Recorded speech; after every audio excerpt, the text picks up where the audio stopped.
Okay, so I'm going to do a little bit of a overview of chapter 2, the data abstraction chapter in the Munzner textbook. And we can start out with the big picture, which is something Munzner always has with her chapters. And this one is far more visual than the one in chapter 1. We start out with data sets, and we're going to talk about the data and the data types. Now, these are going to be different than what you've seen in programming, but the data types and visualization are the items, the attributes that describe the items, links that relate the items, positions for them, and grids. And then the data sets, the data can be organized into data set types. And these are kind of like your data structures that you've seen in things like 321, except they're, again, slightly different. We have tables and multi-dimensional tables. Networks, which work in some ways like graphs and show the relationships between items to one another, and then trees, which are a special type of graph. And we've talked about properties of trees on numerous occasions, but basically they don't have the cycles, and there's a hierarchy and levels. And then fields, which are continuous and give a grid of positions. And last but not least, geometry, which basically allows us to position things in either, a three-dimensional space like a VR space or on a map. And then another distinction she makes is the data set availability, whether it's static, something that's not changing. Think of the 2018 NBA season stats. Those are fairly static at this point and they're not changing, versus something dynamic. For example, the price of GameStop on the New York Stock Exchange or NASDAQ. I'm not sure where that one's traded, but certainly stock prices are dynamic and always changing. And then for the individual data, we can think about them in terms of their attributes that describe them. And what types of attributes can we have? Well, there's categorical. You'll probably remember these from statistics. It's a way of putting them into sets, but not necessarily giving an order. Ordered allows for ordinal and quantitative. And quantitative covers interval and ratio if you're coming from a statistics background. The ordinal does describe an order, but it doesn't necessarily say how much more. So there you have the small, medium, and extra large shirt. You can certainly see an order between those, but it's not necessarily saying how much more one is than another. And last but not least, the direction, you can have sequential, diverging, or cyclic. And again, this is part of the what portion of the text in terms of the framework. So in order to understand the data, you need to understand the semantics, which are the real world meaning of the data. So for example, what do the following data mean? Well, in just looking at these two data sets, it's not entirely clear what they mean. You need to know the semantics and the type. So, is the first one a set of observations? If so, then why is 2.6 in there? Or are they distinct attributes within a data set? So you can sometimes get this from the metadata or a description of the overall data set.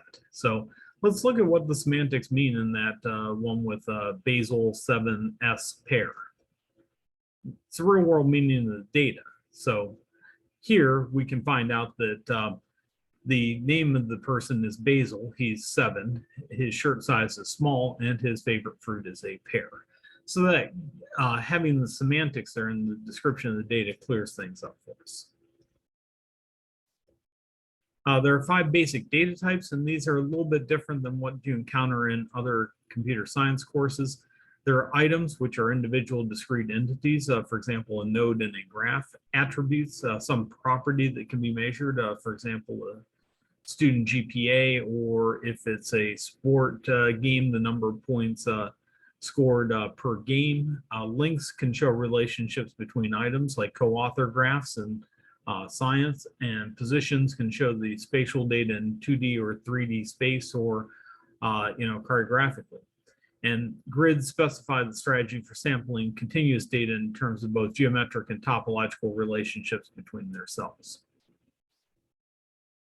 So a data set is any collection of information that's the target of analysis. And the four basic data set types are tables, networks, fields, and geometry. And fields are the only one that you may not be familiar with. For example, we could think of this as a European Parliament that are typically laid out left to right like this. And this could be an individual member of that Parliament, and we could see the attributes that would describe that individual member.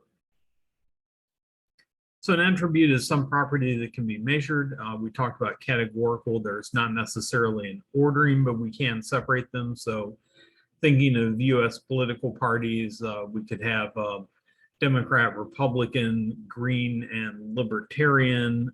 In Hawaii, we have the American Shopping Party. Those could be categorical. We're not necessarily saying that one is better or higher ranked than the other, although I'm sure everyone has their own political opinions. Ordered, basically there we can describe an order between things. Here we have the small, medium, and large shirts.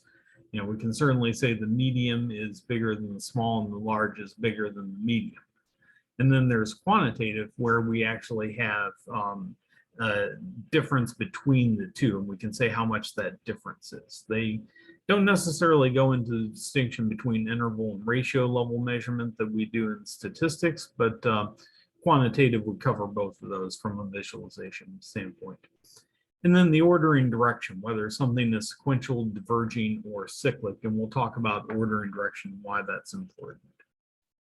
So sequential ordering, this is an example of sequential ordering. Here we have the 7 highest peaks, on one for each continent. And you can see Mount Everest is the highest there, and Kosciuszko is Australia, and that one is the smallest of the 7 peaks. That's one I think I could probably handle most easily there.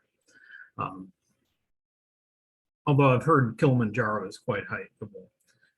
And they also illustrate the Mauna Kea is actually the largest one if you measure it from sea level. And that makes us nearly a mile taller than Mount Everest, according to the USGS. Divergent options, here we can see things going up high like Mount Everest, but we can also see how deep the Mariana Trench is. So this goes both up and down and diverges. So you can also see the Empire State Building, which is actually quite small in the overall scale of things, although it certainly looks like a big building when you're visiting New York. And cyclic ordering is good for things that have a time component. For example, this might be sales for summertime items or summertime clothing. You can see that it peaks way down in December and then hits about its peak in July. So these may be summertime sales, or they may be Major League Baseball tickets. So probably don't sell very many of those during the winter. And again, going back to semantics, the type doesn't necessarily tell us the semantics, but we need a key attribute that acts as an index to look up the value attributes. Value attribute is a dependent attribute, and in tables, you can have a key that allows you to uniquely identify an individual item.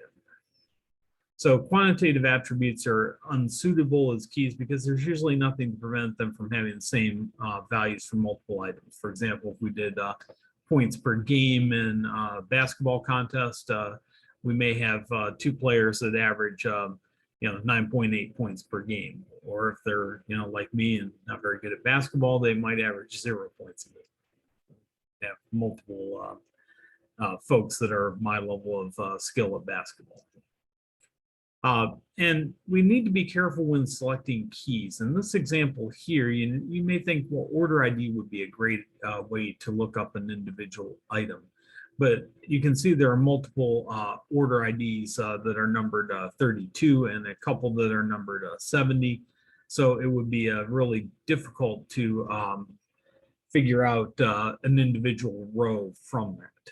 Multi-dimensional tables with multiple keys, you can have that sort of situation where you have a composite key that's formed from two different values and allows you to uniquely identify an item. So you might do this one that's really hard to figure out a combination of items. But it's usually possible in most database tables. Last but not least, there's the temporal semantics that deal with time, and those are kind of difficult because we have a huge, rich hierarchical structure that we use to reason about time. And there's also periodicity whenever we're talking about time.